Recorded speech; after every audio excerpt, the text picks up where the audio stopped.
अवधूत चिंतना श्री गुरुदेव दत्त स्वामी महाराज की जय.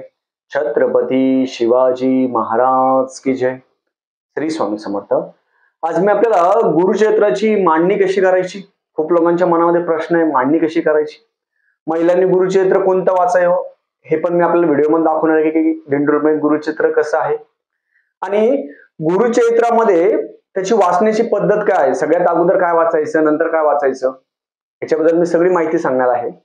चॅनलवर पहिल्यांदा आला असेल तर अवश्य सबस्क्राईब करा, म्हणजे येणारे नवीन व्हिडिओ श्री स्वामी समर्थ महाराजांचे गुरुचरित्राचे आणि नवनाथ पारायणाबद्दल माहिती भेटेल.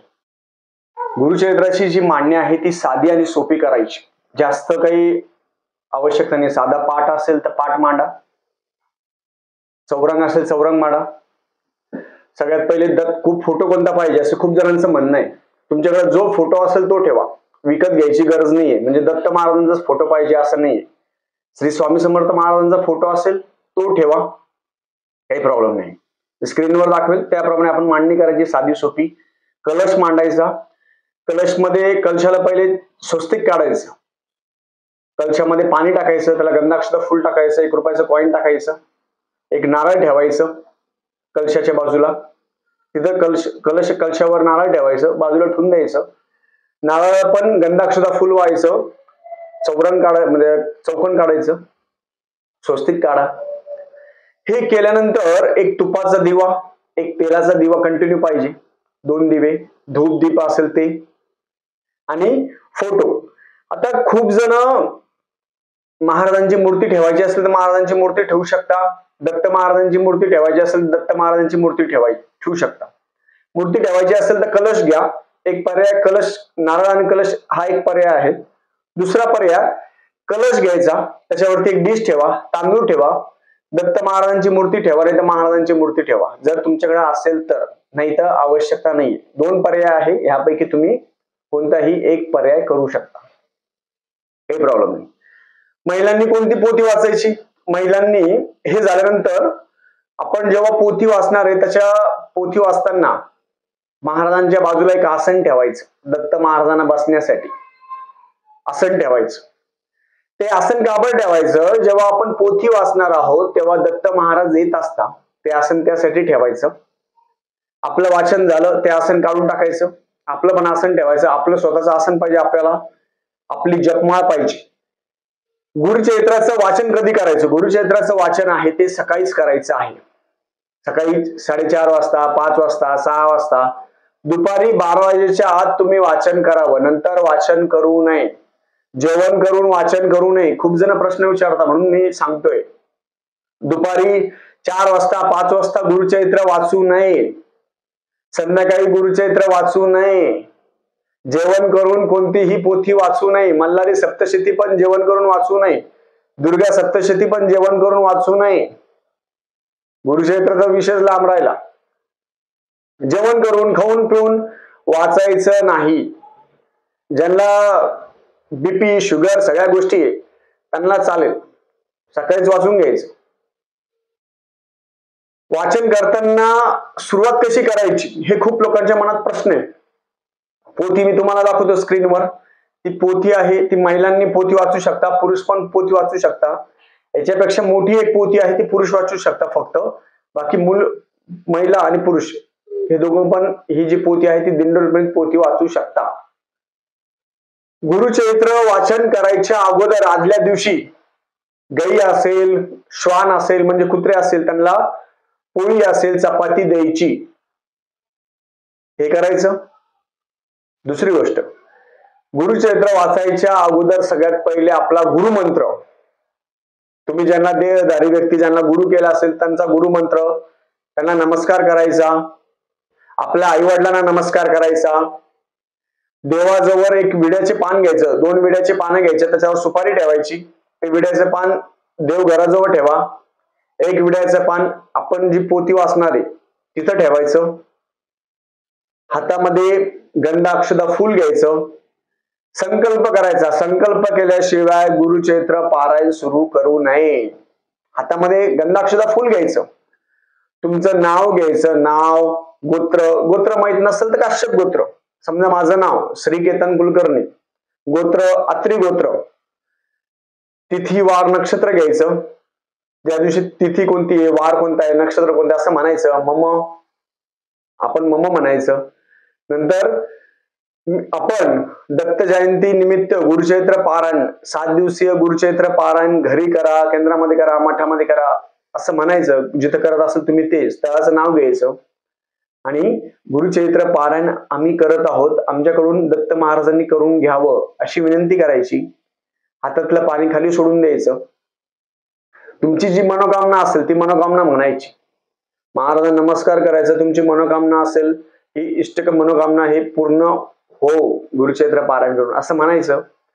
मनोकामना नसेल काही म्हणायचं नाही, पाणी सोडून द्यायचं. हे केल्यानंतर हे पहिल्या दिवशी तुम्हाला करायचं आहे. हे केल्यानंतर रोज आपण महाराजांची एक माळाचा जप करायचा. रोज गुरुचैत्र डायरेक्ट गुरुचैत्र चालू करायचं नाही, रोज महाराजांचा एक माळ जप करायचा. गायत्री मंत्र 24 वेळा म्हणा किंवा 11 वेळा म्हणा. गणपती अथर्वशीर्ष घ्या किंवा गणपती स्तोत्र घ्या आणि ते केल्यानंतर मग गुरुचैत्राचे रोजचे अध्याय असतात. पहिल्या दिवशी 1 ते 9 अध्याय मी स्क्रीनवर दाखवेल आपल्याला. ते जे अध्याय आहे त्याप्रमाणे त्या दिवसाप्रमाणे आपले अध्याय आहे ते अध्याय घ्यायचे. पहिला दिवस, दुसरा दिवस, तिसरा दिवस, चौथा दिवस, 5वा दिवस, 6वा दिवस, 7वा दिवस. तर हे जे अध्याय आहे ते अध्याय आपण त्याप्रमाणे घ्यायचे. अध्याय कमी घ्यायचे नाही, जास्त घ्यायचे नाही. खूप जण असे करतात, वाचता वाचता पुढचे अध्याय पण 2-4 वाचून टाकतात. तसं नाही करायचं. जे नियमाने दिलेलं आहे तेवढंच वाचायचं. पहिल्या दिवशी 1 ते 9 अध्याय ना, 1 ते 9 अध्याय वाचायचा, पोथी बंद करायची. 7 दिवस पोथीला हात लावायचा नाही. तुम्ही कुठेही करा, 8 दिवस दत्त जयंती होईपर्यंत पोथी हलवायची नाही. तुम्ही मठामध्ये करा, केंद्रात करा, मंदिरात करा, दत्त मंदिरात करा, घरी करा. 8 दिवस पोथीला हात लावायचा नाही, पोथी हलवायची नाही. तुम्ही खूप जण म्हणणार मग आम्ही वाचन झालं पोथी उचलतो. उचलायची नाही पोथी. तुमचं वाचन झालं, वाचन झाल्यानंतर तिथं पोथीवर पीस असेल पीस ठेवा, पोथी झाकून ठेवा. समजा तुमचे आज 1 ते 9 अध्याय पूर्ण झाले, दुसरा दिवस आहे, दुसऱ्या दिवशी तुम्हाला 10 ते पुढचे अध्याय घ्यायचे. मग काय करायचं मग तेव्हा 1 ते 9 झाले ना, तर 9व्या अध्यायामध्ये काही शेवटचं जे पेज असतं ते पण शेवटचं पेज आहे ते वाचायचं. म्हणजे तुम्हाला पुढचं जे अध्याय आहे ते रिकॉल होतो. मागचं काय वाचलं आपण समजतं आपल्याला. आणि पुढचं मग दुसऱ्या दिवशी 10 ते पुढचे जे अध्याय आहे ते वाचायचे. या पद्धतीने साधं आणि सोपं करायचं. मांडणी समजली. वाचायचं कसं? सगळ्यात पहिले महाराजांचा जप गायत्री मंत्र 24 वेळा घ्या किंवा 11 वेळा करा. गणपती अथर्वशीर्ष म्हणा किंवा गणपती स्तोत्र म्हणा, हे रोज म्हणायचंय तुम्हाला. आणि नंतर अध्याय चालू करायचे.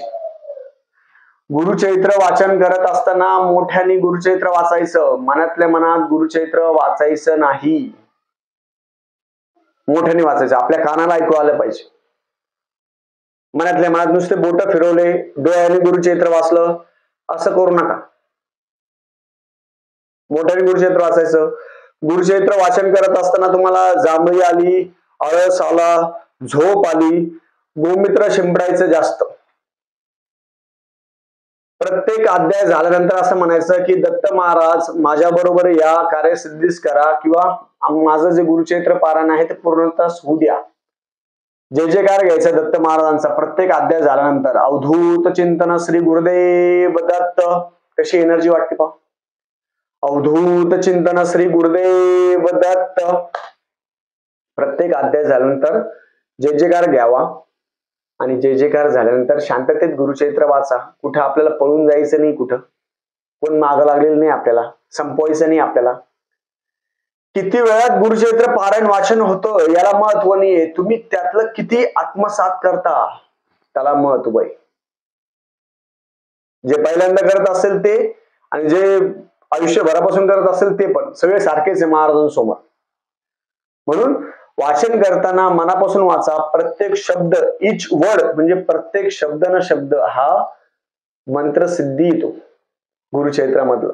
तो समजून घ्या. त्या कथामध्ये जायचं, त्या काळामध्ये जायचं, अझ्युम करायचं. आपण तसं विचार करायचा की त्या काळामध्ये दत्त महाराज कसे होते, त्या काळात असे होते. त्या काळामध्ये जाऊन आपण ती कथा आहे ती गोष्टी रूपात आपण हे करायचं.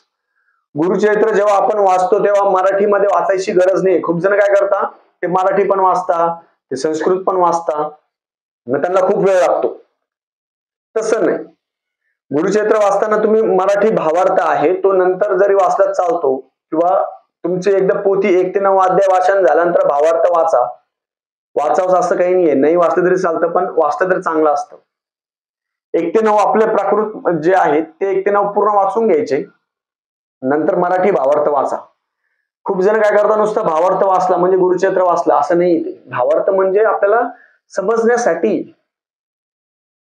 समजण्यासाठी म्हणून भावार्थ आहे तो आपला अध्याय वाचन झाल्यानंतर भावार्थ वाचावा. ह्या गोष्टी आहे. रोज गुरुचरित्राची पोथी झाकून ठेवायची. रोज तुम्ही बाहेर जाणार, घरात येणार, गोमित्र घरामध्ये शिंपडायचं. आपल्या घरामध्ये कोणी येणार त्यांना डायरेक्ट गुरुचरित्राच्या जवळ घेऊन जायचं नाही. ते पथ्य पाळा 8 दिवस.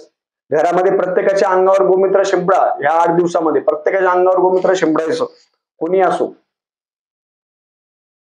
आपल्या घरामध्ये आपण जर मूर्ती ठेवली असेल, गुरुचरित्र मांडणीच्या वेळेस मूर्ती ठेवली असेल, तर त्याला गंधाक्षत फुल लावा. रोज अभिषेक करायची गरज नाहीये.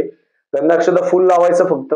गंधाक्षत फुल लावा, मूर्ती पुसून घ्या, गंधाक्षत फुल ठेवायचं, फुलं चेंज करायची, एवढं आपण करू शकतो.